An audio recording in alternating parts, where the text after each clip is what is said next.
every sector. There you go. Every sector is negative today. We come off the worst week since July 1st.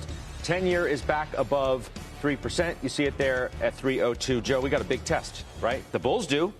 The Bulls have a big test after we're up 14.5% from the June low. Bears are in control right now, though. We had the Bulls were in control. Well, that was the test. The test was last week.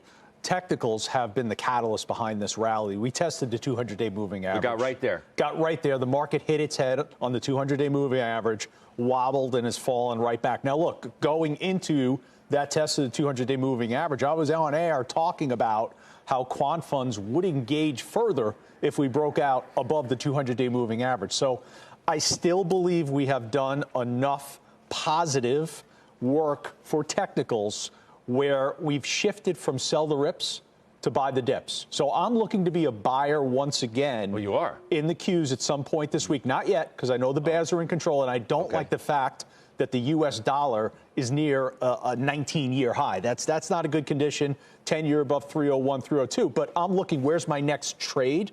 My next trade is to try and buy this market with a point of reference at one of these moving averages. So we knew that the market was due for a bounce when stocks were at their low of June 16th. Roger. So that's not a big surprise that we got a bounce. The question is whether things got a little crazy in the interim and whether stocks rallied to begin with on a false narrative. The narrative being that Fed's pivoting. They're going to pivot, or at least they're at the beginning of the end of the rate hike cycle. Stocks are up 8% since the Powell presser on July 27th. That's before today's move. Was it a false narrative?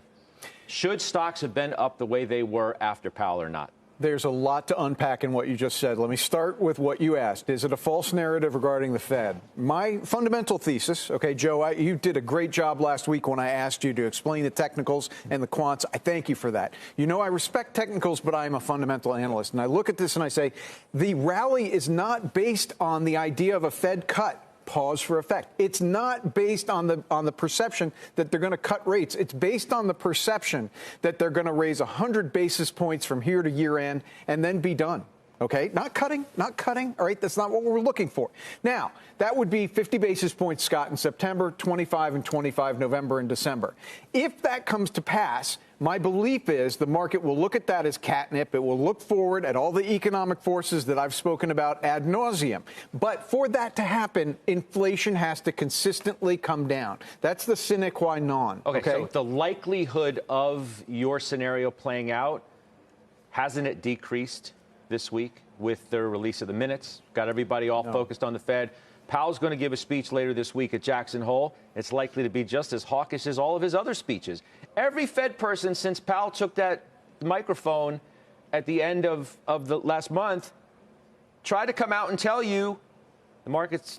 They've tried to say we're not cutting. I agree. I don't think they're cutting. I actually don't want them to agree. Like, let's live in a real world where the Fed funds rate is at 3.5%. I don't like this zero interest rate policy that we've been in for more years than I care to count.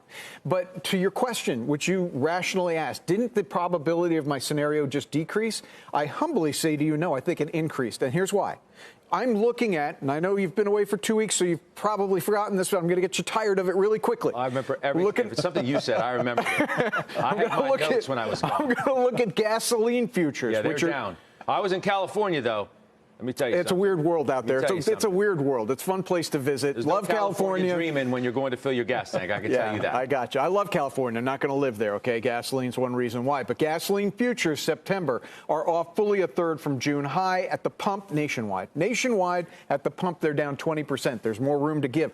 Look at corn and wheat futures. They're back to the levels before the Ukrainian invasion. Look at freight costs coming down. All of these costs transfer through into the CPI.